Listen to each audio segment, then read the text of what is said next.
Programme प्रश्न चिन्ह में आप सबका बहुत बहुत स्वागत है। इस जीवन में या यूँ कहो कि संसार में प्रश्न और उत्तर साथ साथ चलते हैं। रोज़ न जाने कितने प्रश्न चिन्ह बनते हैं, मिटते हैं, कितने प्रश्न जन्म लेते हैं और कितनों के उत्तर ढूंढे जाते हैं।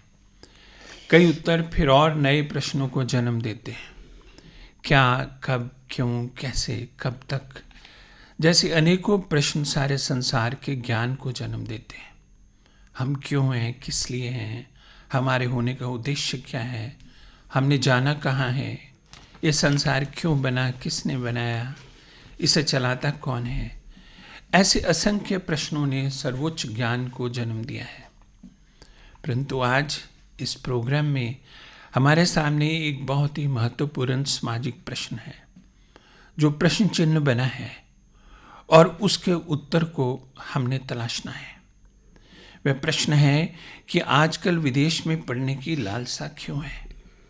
बेशक विदेशों में पढ़ने से पहले भी लोग जाते थे, परंतु आजकल ये लालसा बड़ी गंभीर हो गई है। लोग किसी भी कीमत पर जाना चाहते हैं। मध्यम और निम्न मध्यम के लोग भी जाना चाहते हैं।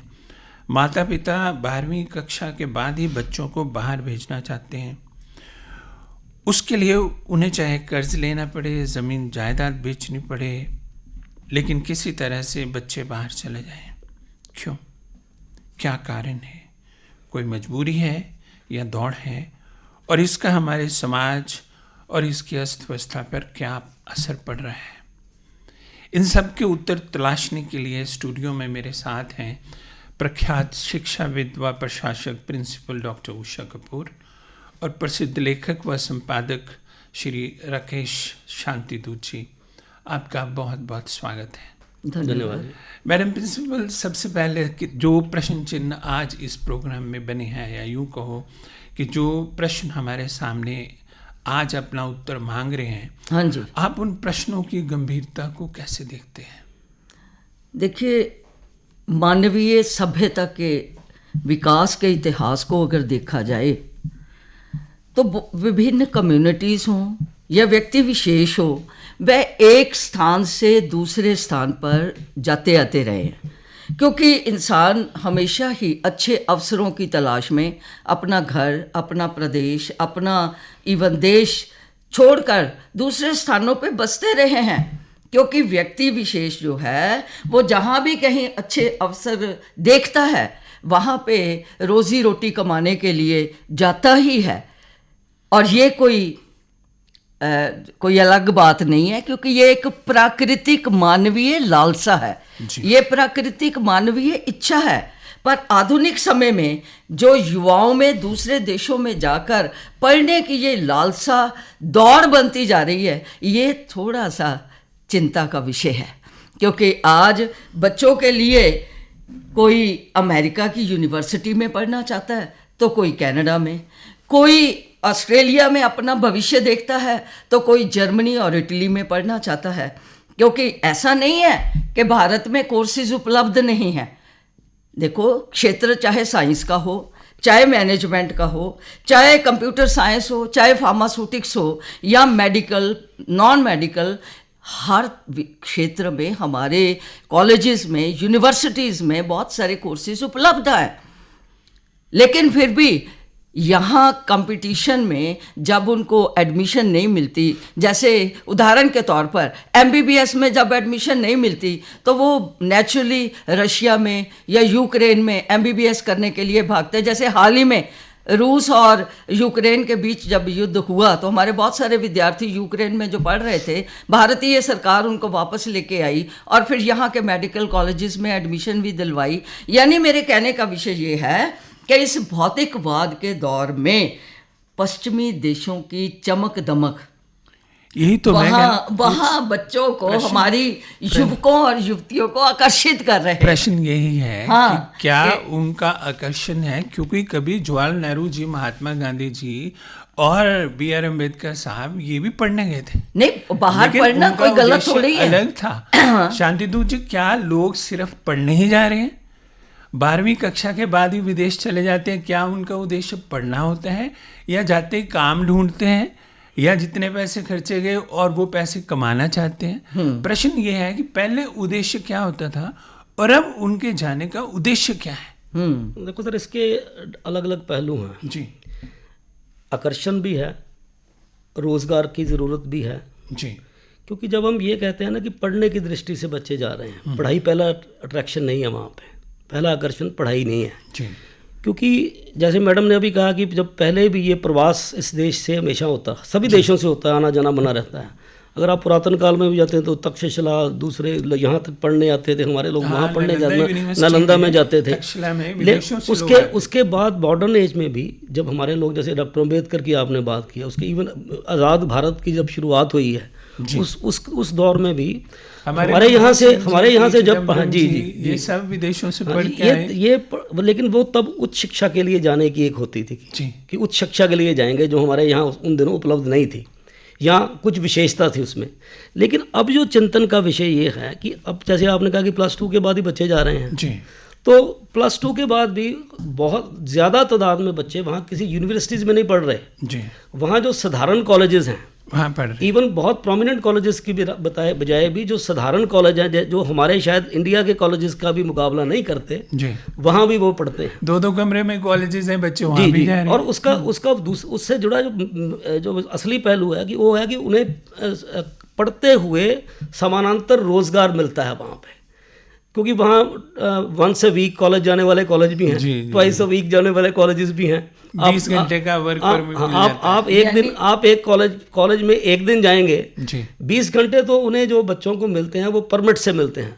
लेकिन जो बड़ा उद्देश्य है यहाँ, क्योंकि जब एक तो है अपर मिडिल क्लास है, फिर मिडिल क्लास है, लेकिन हमारे यहाँ जो मिडिल से भी नीचे वाली एक जो गरीब तबके उसके बीच वाली लेयर है, वो बहुत तेज़ी से जा रही है। उसका मकसद यही है कि वो पढ़ेंगे एक दिन, 20 घंटे तो परमिट से करेंगे, लेकिन बाकी का उसके अलावा भी करके, जैसे आपने सुना होगा कि ये जो कैनेडियन एरिया है, वहाँ पे हमारे जो ट्रकिंग का फील्ड है, हमारे छोटे छोटे कई बार एक्सीडेंट्स का शिकार भी हो रहे हैं। तो हमारे यहाँ मुझे ऐसा लगता है कि ये जो ग्लोबलाइजेशन के बाद जो उपभोक्तावाद तेज़ी से बढ़ा है, वेस्टर्न कल्चर की मैडम ने बात की, उस अट्रैक्शन के साथ आर्थिक जो अट्रैक्शन है उसकी वजह से बहुत तेजी के साथ, पंजाब के लोग तो वैसे ही डॉलर कमाने की है, वो एम्बिशंस है। पंजाब के लोग तो और ही ऊंची उड़ान चाहते हैं, इसलिए भी जाते हैं।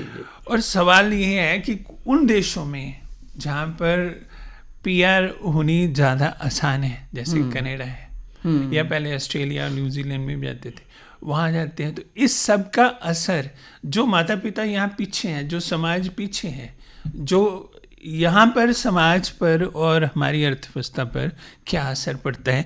क्योंकि आंकड़े बताते हैं कि 2022 में 7.5 लाख भारतीय स्टूडेंट्स जो हैं वो विदेश गए, और भारत के स्टूडेंट्स की गिनती चीन से भी अधिक होगी। और फिर जो भी विद्यार्थी जा रहे हैं वो पैसे लेके जा रहे हैं, वहाँ फीस बहुत जाती है, फिर उनको जो मिलने जाते हैं उनका भी जाता है, इसलिए हमारा जो फाइनेंशियल ड्रेन जो होता है वो भी उधर जाता है पैसा। क्योंकि आंकड़े बताते हैं कि 2024 तक इंडिया के विद्यार्थी 80 बिलियन पर ईयर वहाँ पर खर्चेंगे, जो बच्चे यहाँ पर जाएंगे बिल्कुल विदेशों में।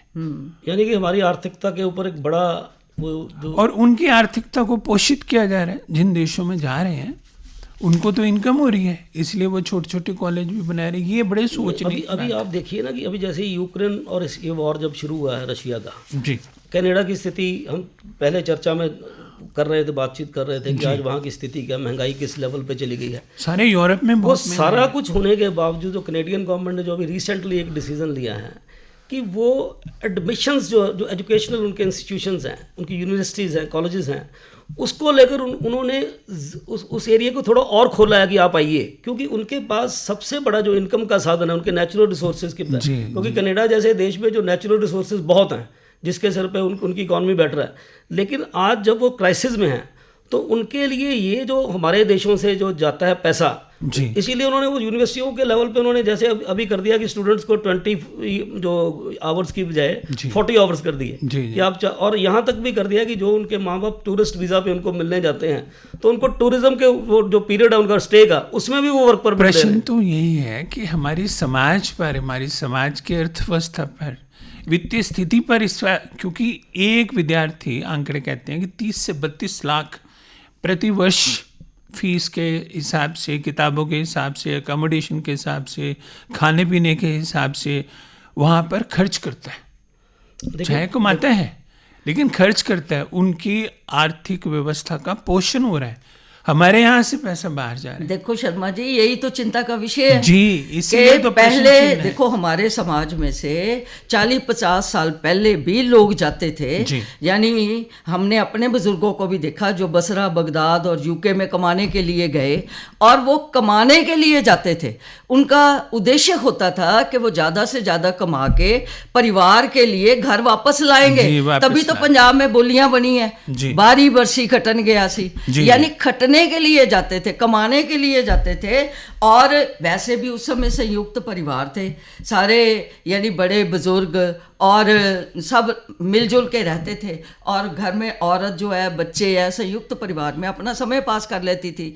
लेकिन आज चिंता का विषय ये है कि एक तो आज सिंगल फैमिलीज हैं, एकल फैमिलीज हैं जो अकेले अकेले हो गए, और यहाँ से माँ बाप अकेले हो गए, घर खाली हो गए। बड़े बड़े भवन, इमारतें जो माँ बाप ने अपना पैसा लगा के बनाए वो खाली पड़े हैं। पंजाब में विशेष वो अपने जो वारिस देख रहे हैं, वो मकान देख रहे हैं कि यहाँ कौन रहेगा, और बच्चे जो है सभी बाहर जा रहे हैं। और दुख इसी बात का है कि एक तरफ बच्चे जा रहे हैं, दूसरी तरफ हमारे समाज का पैसा भी जा रहा है, क्योंकि माँ बाप बच्चों को एक तो एडमिशन फ़ी के रूप में, उनकी सेमेस्टर फ़ी के रूप में पहले पैसे देते हैं, फिर उसके बाद उनको सुविधाएं खरीदने के लिए, यानी कि अपना घर बनाने के लिए, कार लेने के लिए, बाकी सुविधाएं। क्योंकि माँ बाप की सोच है कि जो हमने भी कमाया है वो मरने के बाद भी तो बच्चों का ही है,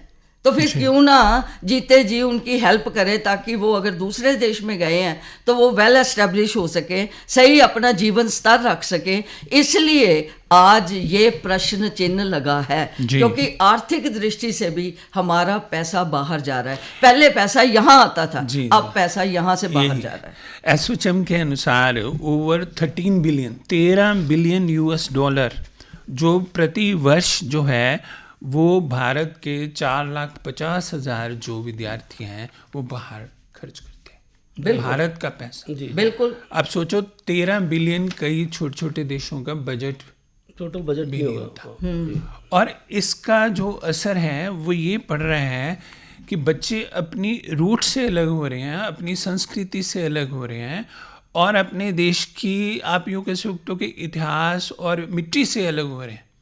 जैसे मैम कह रहे हैं कि घर खाली पड़े हैं, लेकिन माता पिता के लिए भी बहुत बड़ी बात है, क्योंकि अगर बच्चा बाहर गया है, 20 साल वो बच्चा बाहर रहता है, तो यहाँ 4-5 साल बाद आएगा, 2-4 हफ्तों के लिए आएगा, कितनी देर वो माता पिता को मिलेगा, या कितनी देर माता पिता उसके साथ रहेंगे।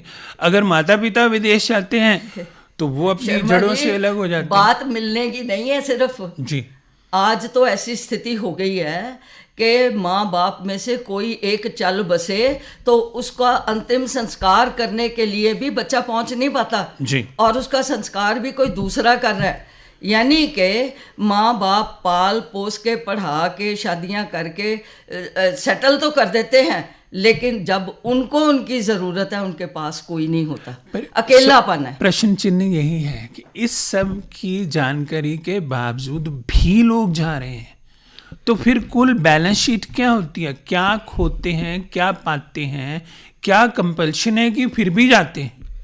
देखिए प्रोफेसर साहब, मुझे ये लगता है कि इसके ये तो जो सामाजिक, आपने आर्थिक विषय को टच किया है कि ये दो चीज़ें हैं जिसकी वजह से हमारे देश के ऊपर ये एक तरह से हमला सा है जी, कि हमारे यहाँ सामाजिक रिश्ते मतलब कमज़ोर हो रहे हैं, हमारी संस्कृति कमज़ोर हो रही है, आर्थिक रूप से हमें नुकसान हो रहा है।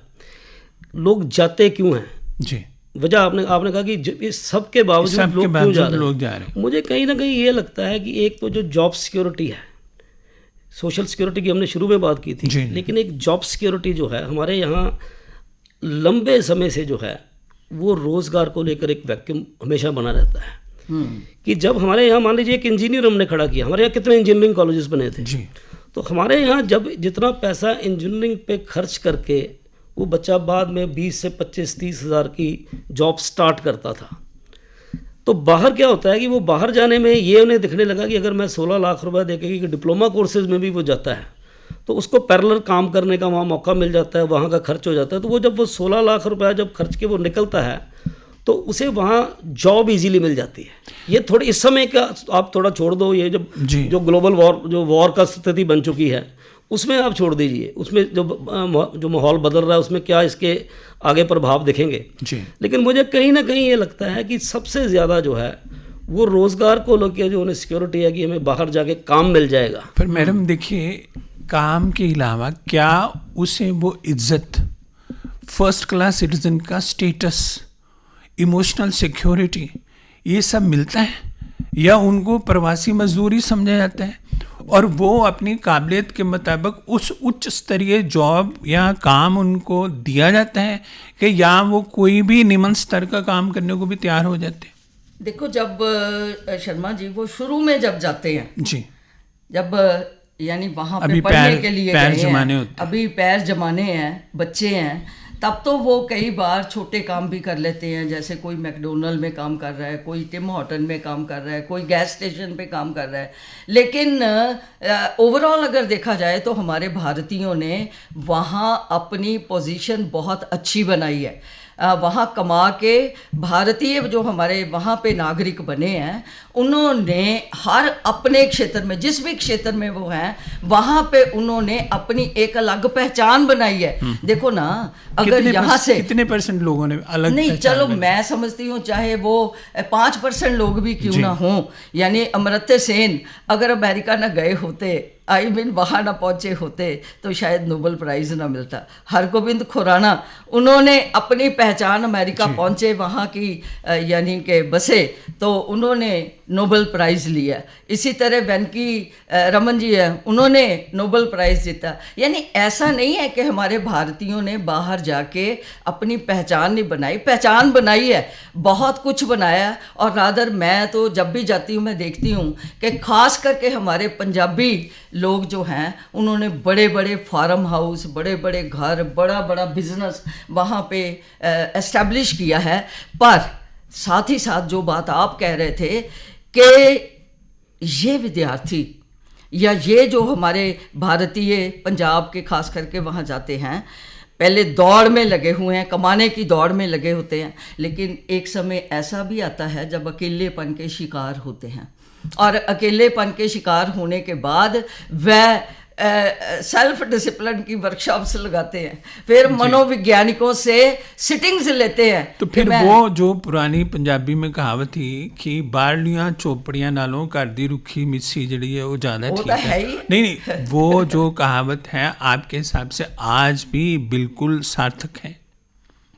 वो सार्थक हमारे लिए है, जो हमारी युवा वर्ग है जी, उनके लिए वो आकर्षण हम मिटा नहीं सकते। वो डिसइल्यूजनमेंट होती है, भरम टूटते हैं, उनको वहाँ की वेशभूषा, वहाँ का रहन सहन और जीवन स्तर, उनको लगता है कि जितना समय भारत में लगा के वो अपना जीवन स्तर नहीं बना सकते, वहाँ जल्दी बन जाएगा, वो जल्दी सेटल हो जाएंगे, जल्दी मकान खरीद सकते हैं, चाहे वो किस्तों पे ही ले, कार खरीद सकते हैं, बाकी सुविधाएं अपनी बना सकते हैं, अपना जीवन बहुत बढ़िया वो जी सकते हैं। चाहे ठीक है दिल से वो कई बार भारत आने को भी तरसते हैं, क्योंकि जो वहाँ की नागरिकता एक्सेप्ट कर चुके हैं वो लोग भारत आने के लिए, अगर उनके पास OCI नहीं है तो भारत आने के लिए अपना देश, अपनी जन्मभूमि, उसको देखने के लिए भी उनको वीज़ा लेना पड़ता है, और नेचुरली दिल पे बोझ तो होता ही है। शांति दूत जी, आप कहते हैं कि आपने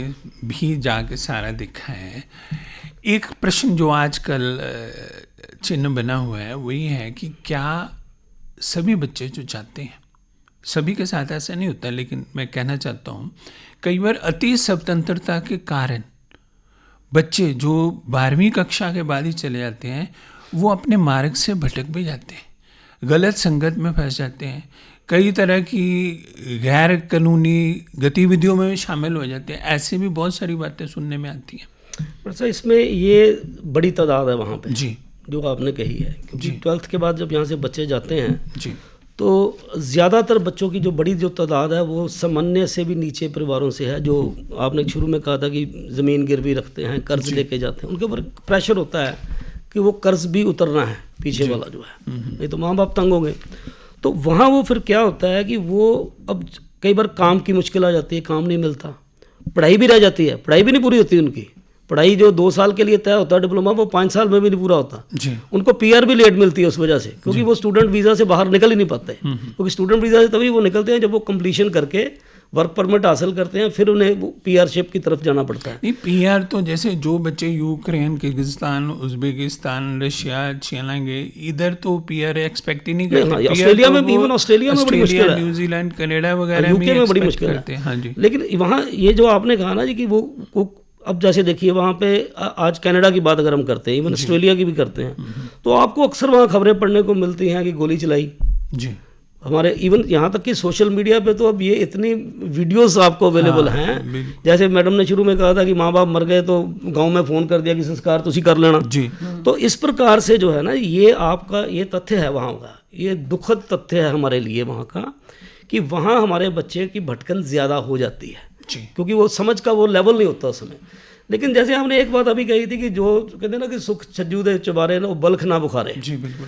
तो असल में मुझे ऐसा लगता है कि ये जो प्रश्न चिन्ह बड़ा खड़ा हो रहा है, कि मुझे ऐसा लगता है कि ये जो हमारी संस्कृति के ऊपर पिछले 100 साल से जो वेस्टर्न कल्चर की जो हमला था, हम उससे निकल नहीं पाए जी। वो जो वेस्टर्न कल्चर हमारे यहाँ आया है, सबसे बड़ी बात वेस्टर्न कल्चर के प्रभाव में हमारे बच्चों का आ जाना है, जो उन्हें उस तरफ खींचता है।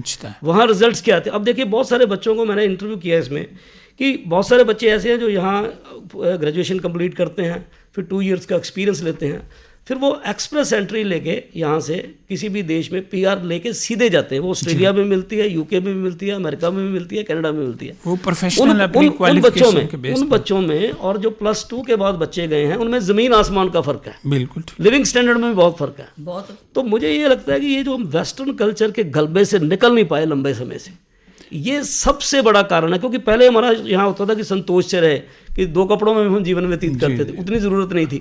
अब हमारे जैसे आपने अभी शुरू में एक बात की कि वहाँ पे लोगों को निम्न स्तर के काम करने पड़ते हैं। अब मुझे जो मैंने वहाँ देखा है कि वहाँ हमारे यहाँ जैसे सोसाइटी बहुत बड़ी है, हम 1,35,00,000 का देश लगभग बन गए हैं। तो हमारे यहाँ जो वो क्लास है जो 1-1.5 लाख रुपए से शुरू होती है, वो बहुत सीमित है। वो मेरे ख्याल से आपको पूरे देश में 2-3 करोड़ से भी ज़्यादा लोग नहीं मिलेंगे। लेकिन जो इन देशों की, जो कनाडा, अमेरिका, ऑस्ट्रेलिया की बात करते हैं, तो यहाँ सोसाइटी की शुरुआत ही जो है वो निम्न स्तरीय काम करने वाले को भी $2,000 से $2,500 मिलते हैं। अगर हम उन्हें इंडियन करेंसी के साथ उसको कैलकुलेट करें तो वो 1.5 लाख रुपया बनता है। और वो उसमें वहाँ जो $2,500 कमाता है, उसके पास कार भी है, हाउस चाहे रेंटल है या किस्त दे रहा है, उसके पास वो भी है। वो वीकेंड पे जो है वो नो डाउट वहाँ पे एंजॉयमेंट भी करता है, अपना कपड़ा लता भी खरीदता है। वो मतलब एक तरह से वो इंडिविजुअली सुखी जीवन व्यतीत कर रहा है। लेकिन हमारे यहाँ मुश्किल यह है कि हमारी जो पारिवारिक संस्कृति थी उसको तोड़ते हुए वो आइसोलेशन में जी रहा है। अब सवाल आप, क्योंकि मैम शिक्षा के क्षेत्र से बहुत गहरे जुड़े हैं जी, बहुत सारे विद्यार्थी आपसे पढ़ के चले जाते हैं विदेशों में भी जी, आप बताइए कि जो विद्यार्थी जाते हैं या बच्चे जाते हैं, उनके लिए कुछ डूज और डोंट्स, मतलब जाने से पहले, जैसे कहते हैं एक होता है जाना, एक होता है ब्लाइंडली जाना, बंद आंखों से जाना, एक होता है आंखें खोल के जाना। आपके ख्याल से कुछ गाइडलाइंस जिनको फॉलो करते हुए उन्हें जाना चाहिए? जैसे शांतिदूत जी कह रहे थे कि अगर वो एक्सप्रेस एंट्री लेते हैं, पीआरशिप लेके ही जाते हैं, फिर उनका जीवन स्तर और होता है। जो +2 के बाद ही चले जाते हैं वो और होते हैं। आपके हिसाब से ये बात तो पक्की है कि लोग जाएंगे। ग्लोबलाइजेशन का समय है, विश्व एक ग्राम बन चुका है, ये विश्वीकरण के दौर में सभी लोग एक दूसरे देश में जाएंगे। जो जाएंगे उनको किन किन बातों का ध्यान रख के जाना चाहिए? बिल्कुल, हाँ, एक अंधी दौड़ में नहीं जाना चाहिए। या प्रोफेसर साहब, ये बच्चों को पहले तो घर में जी ऐसे संस्कार दिए जाने चाहिए बचपन से ही कि वो कहीं भी चले जाएं, अपनी संस्कृति, अपने संस्कार, अपने पारिवारिक मूल्य भूले नहीं जी, क्योंकि अगर माँ बाप के संस्कार उनकी कहते हैं ना खून की नसों में दौड़ते हैं तो फिर वो कहीं भी चले जाएं वो बिगड़ते नहीं, कम से कम उनको ये याद होता है कि मैं किस मकसद के लिए, किस उद्देश्य के लिए इस देश में आया हूँ, केवल कमाने के लिए नहीं। मेरे साथ मेरे माँ बाप का नाम भी जुड़ा हुआ है। वो हमारे कल्चरल एम्बेसडर्स बन के जाएंगे, या वो हमारे कल्चरल एम्बेसडर्स भी हैं। और फिर जो उनकी अगली संतान है उसमें भी वो वही संस्कार डालने की कोशिश करते हैं कि हमारी संतान भड़क ना जाए, हमारी जो संतान है वो इस आकर्षण में कहीं फंस ना जाए। फैसिलिटीज उनको सारी देते हैं पर फिर भी नज़र रखते हैं। और इसके लिए माँ बाप को केवल उनका कनाडा और अमेरिका का आकर्षण ही नहीं दिखना चाहिए, ये ज़रूर दिखना चाहिए कि मेरा बच्चा अगर बाहर जाता है तो अपनी ज़मीन, अपनी जन्मभूमि, अपने संस्कार, अपनी संस्कृति कम से कम उससे जरूर जुड़ा। बिल्कुल। तो कहते हैं कि हवाओं में उड़ने की मुझे वो सजा मिली यारो कि मैं ज़मीन के रिश्तों से कट गया यारो। जैसे मैम ने कहा कि ज़मीन, ज़मीर और जड़ें, इनसे उनको अलग नहीं होना चाहिए, क्योंकि जो नदी स्रोत से अलग हो जाती है वो ज़्यादा देर तक बहती नहीं रहती है। जो पेड़ जड़ों से अलग हो जाता है वो जल्दी सूख जाता है। इसलिए जो पतंग ऊपर उड़ रही है, हवाओं से बातें कर रही है, नीचे डोर से बंधी हुई है तो वो ऊपर उड़ सकती है, वैसे नहीं उड़ सकती। सो मैम का कहना है कि जड़, ज़मीर और ज़मीर तीनों चीज़ों से बच्चों को जुड़े रहना चाहिए। जाएंगे तो ज़रूर, पंजाबी तो खास करके जाएंगे, उनके एम्बिशंस, उनकी उड़ान बहुत है ऊंची, शुरू से ही जाते रहे हैं। तो आप क्या समझती हूँ जाने में हर्ष भी क्या है? देखो ना, उच्च शिक्षा के लिए बात वही है, पतंग उड़े लेकिन जमीन से जुड़ी रहे। बात कहने का मतलब अपने देश की जड़ों से, अपनी संस्कृति से वो अलग न हो, वरना ना वो उधर के रहते हैं ना इधर के रहते हैं। मुझे ऐसा लगता है कि संस्कृति से जुड़े रहना तो सबसे महत्वपूर्ण बात है जी। मुझे ये लगता है कि बच्चों को ना अपना जीवन भी देखना, जीवन का संघर्ष जो है जी, उसका भी कंपैरिजन करना चाहिए कि यहाँ कितने संघर्ष में हम जिएंगे और वहाँ कितना संघर्ष करना बुरी बात नहीं है। हमारी संस्कृति का एक बड़ा अंग संघर्ष भी है। लेकिन मुझे लगता है कि बच्चों को, जैसे मैंने शुरू में कहा कि जब बच्चे ग्रेजुएशन के बाद जी अपना करियर तलाशने के लिए वहाँ जाते हैं बहुत तो वो उनकी समझ का स्तर बहुत बड़ा हो चुका है, मैच्योर हो जाते तब उन्हें ये जो जड़ से जुड़े रहने का, पतंग उड़ रही है तो डोर से बंधे रहने का, ये ज़रूरी है। पहले जब हमारे बच्चे जाते थे, हमारे घर का एक बच्चा जाता था और वो बहुत सारा पैसा कमा के संघर्ष करता था, लेकिन बाकी परिवार और देश के लिए इन्वेस्टमेंट भेजता था जी। आज एक और बड़ी वजह है कि आप सिर्फ बच्चे नहीं, बहुत बड़े बड़े बिजनेसमैन भी जो हैं वो बिजनेस पीआर्स लेके जा रहे हैं, जिनकी यहाँ करोड़ों का कारोबार है, वो भी बाहर जा रहे हैं। उसकी वजह क्या है? मुझे ये लगता है कि हमारे यहाँ जो है ना व्यवस्था भी, हालांकि पिछले 10 सालों में बहुत व्यवस्था सुधरी है जी। हमारे जैसे मान लीजिए पहले छोटा सा बिल जमा कराने के भी बिजली का लोगों को घंटों ऐसे करप्शन, उसमें भी करप्शन होती थी, लेकिन अब ऑनलाइन होने के बाद बहुत सारा ठीक हुआ है। मुझे लगता है कि हमारे देश को व्यवस्था की दृष्टि से तेजी से और सुधारों की जरूरत है, ताकि लोग तंग ना हो। विदेश पैसा हालांकि वो बड़ी बात नहीं है, बहुत बड़ी बात नहीं है। तो मुझे ये लगता है कि हमारे देश को फिर से जो है कि हमारे बच्चे बाहर जाएं, संस्कृति से जुड़े रहे, देश के लिए पैसा कमा के भेजें, और साथ ही साथ ये है कि हमें अपने अंदर के भी जो सुधार हैं बिल्कुल उनके ऊपर बहुत सजगता से पहरा मुझे लगता देना पड़ेगा। यही तो दरअसल हमारे प्रधानमंत्री जी ने भी कहा कि हमारा सपना ये है कि भारत एक विकसित देश बने। बिल्कुल, जो सुविधाएं विकसित में है वो यहीं पर भारत में हो। भारत के पास संस्कृति है, भारत के पास मूल्य हैं। जो बच्चे बाहर जाते हैं, एक तो ग्रेजुएशन के बाद जाएं, दूसरा हमें भी अपनी व्यवस्था को इतना उच्च स्तरीय कर देना चाहिए कि जो वो वहाँ तलाशते हैं वो सारा कुछ यहाँ पर उन्हें मिल जाए। शांति दूत जी और मैम कपूर जी, बहुत बहुत धन्यवाद। ये प्रश्न चिन्ह बनते रहेंगे और हम उत्तर तलाशते रहेंगे। फिर मिलेंगे किसी और प्रश्न चिन्ह के साथ। आगे चाहते हैं। धन्यवाद। आपका भी धन्यवाद।